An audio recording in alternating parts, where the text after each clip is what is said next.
माने बार'खाया एकदम खुलुनि बार फैनानै न' दुवारखौ बुखारना लांदों गथ' गथायफोरा थानो हायियाव मालाय न'सो थांना थाहैजोबदों मात्र आंल' मोसौ मोसा दं नालाय नेनाय हिसाबै खनासे दंमोन थिं बेयाव आं माने एसेना थानायसै दाथ' सब 50-60 हाजारनि सायावसो थांदों 70-80-90 गाहाम खहा जानाया 10-12 खरसो जागोन नामा अनुमानै दा आंबो मोजां गिदिंना नायाखै बारो खोथानायफोराव बहुत मानसियानो खोथादों मा खालामनो आरो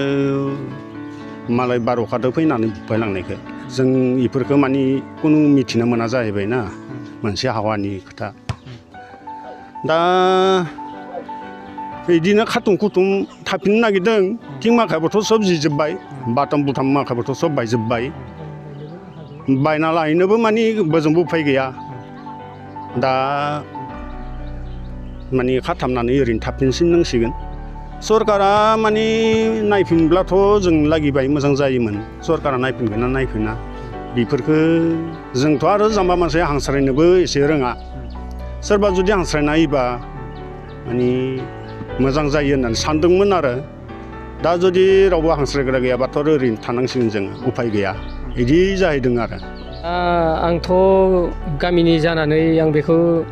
ओरैबायदि बुंनो सानो दा जाबायदि अबस्थायाव दिनै हरनि खमैबाबो 2:30 उननि बारहुंखा माने दसेनो फैनानै दसेनो जाथायखौ खालामलांनाय बायदि जादों आरो बार हाबबायबो थानाय बार नङा इयो ओंखायनो माने आं लुबैयो आरो दा जोंहा गोबां गोजौ बिफानाव जोंहा आफादफोर दङ बा राजनिथि खान्थिनि दैदेनगिरिफोर दं बिथांमोना अननानै बे जोंनि नावकाटा 3 नं नावकाटा गामि ओनसोलाव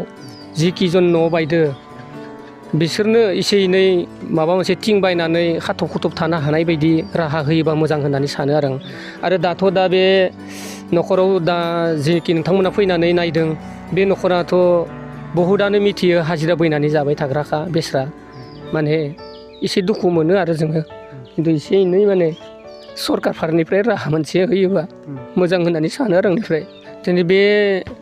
थांनाय हर गेजेरनि जानोखि बारहुंखानि जाथाय बे जाथायाव जोंनि सानजारि नोगोरखौनो बुंनांगोन नङा जानो सिमेन्ट सापरि सानजारि नोगोरनि एक्स NDFB आफादनिफ्राय फैनानै बिथां मुस्रि सुनिल नार्जारि लोगोसे बिथांनि हेफाजाबगिरि लोगो बिथांमोन फैनानै दिनै बे न'खराव एसे गावसोरनि हानाय बायदियै अनसुंथाइ होलांदो आरो इसोरो दा बे बिथांमोनाबो बेखिनि रां होनायानो माने थोजासे नङा ओंखायनो बेबायदि जोंनियाव बर' माहारियाव गोबां आफाद दङ हमनानै ला एक्स BLT दं बा फरायसा आफाद दं UBPO दं बिथांमोनाबो जाहाथे बेबायदिनो गामि गामि नायथिंनानै एसे एनै हानाय बायदियै बे न'खरा थानो थाखाय गंसे न' खाथाब खुथाबबाबो थानो हानाय बायदि सुबिदाखौ होफैयोबा मोजां होननानै आंनिफ्राय सानो आरो बे समाव जोङो जेनेबा दा जिनोखि दा एक्स NDFB बिथांमोना फैनानै जाबायदि एसे एनै मदद होफैदों बिथांमोनाबो जाहाथे बेबायदि बिथांमोना एक्स NDFB पार्टिया गासैखौबोथ' सुफुंजोबनो हाया बेबायदिनो गासैबो आफादा फैनानै एसे एनै मदद खालामनानै होलाङोबा बिथांमोना हयथ' एसे एनै थिंफोरखौ बायनानै लायनानैबाबो खाथाब खुथाब थानो हागोनखौ आं सानो आरो बे जाथायनि थाखाय आं बेखौनो बुंनो सानदों दिनै थांनाय हराव जिथुनिखि बारहुंखा फैदोंमोन दा बेवहाय माखासे एकदम बिराद गाज्रि हिसाबै फैदोंमोन दा बे न'खौ माने बुरलांजोबनाय जादों आरोखि दा गामियाव बिदिनो सोरनिबा बहुदखौनो बुरलादों आरो खायफाखौथ' बिदिनो बेखौथ' दा नोंथांमोना नुखाबायानो बे गासै गाज्रिसिन अबस्था बेनो जादों आरोखि माने जिखुनु न'आ बायफ्लेखाजोबदों आरोखि दा न'आथ' बे न' गंसे जि नुदों बेखिनिया जोबखानायानो जादों आरो बे अबसे बे आंनि नङा बे गुबुन सासेनिसो दै जिखुनु बे न'खरनि बिगुमाया जाबाय दिलिप दैमारि बिथांनि न'खराव दङमोन गथ'फोर बिहा 7 गथ'फोर दंमोन बहुद आलाय सिलाय जादों आरो हरनि भितराव दाथ' बिदि आफाद रावबो फैयाखैमोन एक्स NDF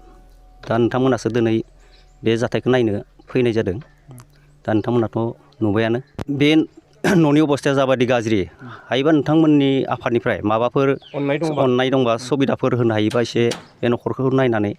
मोनसे सरकार जुगिदिनिफ्राय एसे सुबिदा खालामना होयोबा मोजां मोनगौमोन आरोखि। बड'लेण्ड बुब्लि रादाबनिसिम आं बरायनाय थाग्रोबाय। दिनै जों गोदोनिफ्रायनो जिथु फिसा फिसौ जाथाय जानायफोरखौ जों नायबिजिरनानै जों दिनै गामियाव हाबनानै जों नायथिंबाय थायो आरो मैयानि 3टा बाजिनि समाव जों खोनादों बहुद दुखुनांथाव बाथ्रा,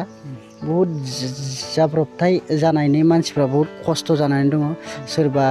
फालें सिङाव हाबनानै थानांदों, सोरबा बहुद खस्थ'यै इयाव थानांगौ जादों। बेखायनो जोङो दिनै नायबिजिरनानै जि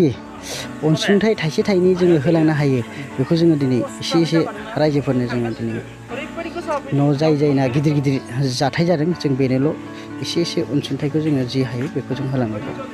आंनि खावलायनाया बेनो बिथांमोना गासिबो दा जोंनि बर' माहारिनि आफादा सहाय खालामगोनखौ आंनि सायाव बिसास दङ। गोदोनिफ्रायनो बिथांमोनाबो बिदिनो बिसोरबो गासिबो सहाय खालामबोगासिनो दं। आं सहाय खालामा होननानै बिथांमोनखौ डाइरेक्टलि बुंनो हाया। गोदोनिफ्रायनो गासिबो बर' माहारिफोरखौ नायबोदों, गासिबो जि जाथाय जि जेंना जाबोला गासिबो बिथांमोना नायबोदों आरो दिनैनि समावबो बिथांमोना